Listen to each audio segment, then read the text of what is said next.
Epstein कौन था और एप्स्टीन फाइल्स असल में क्या हैं? जेफरी एप्स्टीन एक अमीर फाइनेंसियर था। 1990s और 2000s में वो अमेरिका के एलीट सर्कल्स का हिस्सा बन चुका था। प्राइवेट जेट्स, लग्जरी आइलैंड्स और पावरफुल लोगों तक आसान रसाई, ये सब उसकी पहचान थी। बाहर से वो एक सक्सेसफुल बिजनेसमैन लगता था, लेकिन अंदर ही अंदर एक ऐसा निज़ाम चल रहा था जो कम उम्र लड़कियों को धीरे धीरे फंसाता था। अब सवाल ये है, एप्स्टीन फाइल्स क्या हैं? एप्स्टीन फाइल्स कोई एक किताब या एक रिपोर्ट नहीं, ये कोर्ट डॉक्यूमेंट्स हैं, पुलिस रिकॉर्ड्स हैं, विक्टिम्स के बयान हैं, flight logs, contact books, emails, सालों में पब्लिक होने वाली वो फाइल्स जो एक डरावना पैटर्न दिखाती हैं।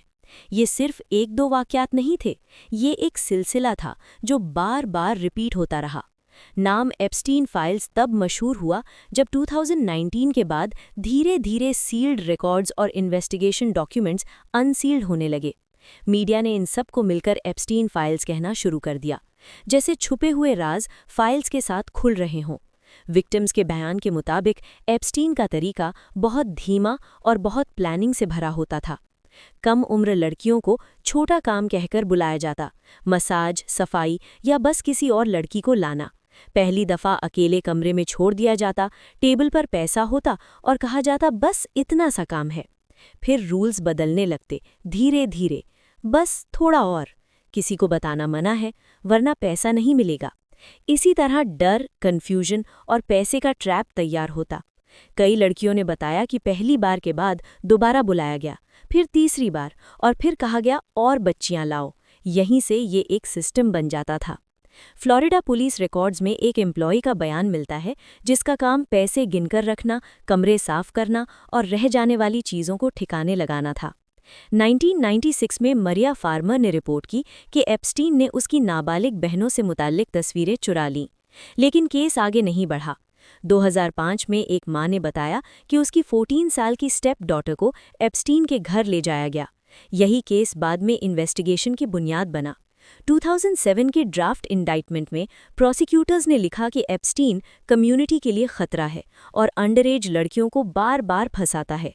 फिर भी 2008 में उसे ऐसी डील मिली जहां वो दिन के वक्त बाहर जा सकता था और विक्टिम्स ट्रॉमा के साथ जिंदगी गुजारती रहीं।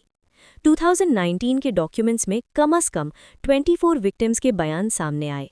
सबने कहा ये उनके बचपन में हुआ। कई ने बताया कि उन्हें दूसरों के पास भेजा गया। फ्लाइट लॉग्स और कॉन्टैक्ट बुक्स ने ये वाजे कर दिया कि ये रैंडम नहीं था, ये एक पूरा नेटवर्क था, एक सिस्टम था। अगस्त 2019 में एप्स्टीन न्यूयॉर्क के मेट्रोपॉलिटन करेक्शनल सेंटर में डेड पाया गया। ऑफिशियल रिपोर्ट के मुताबिक सुइसाइड, लेकिन गार्ड फेलियर, ब्रोकन कैमरास और पहले का सुइसाइड वॉच हटना, ये सब सवालात आज तक जिंदा हैं। इसीलिए ये मौत आज भी कंट्रोवर्सी बनी हुई है। डोनाल्ड ट्रंप और एप्स्टीन 1990s के सोशल सर्कल्स में एक दूसरे को जानते थे। Elite events, elite connections. Trump ने बाद में कहा कि उनका एप्स्टीन से रिश्ता टूट चुका था और उन्होंने एप्स्टीन को अपनी प्रॉपर्टी से बैन भी किया।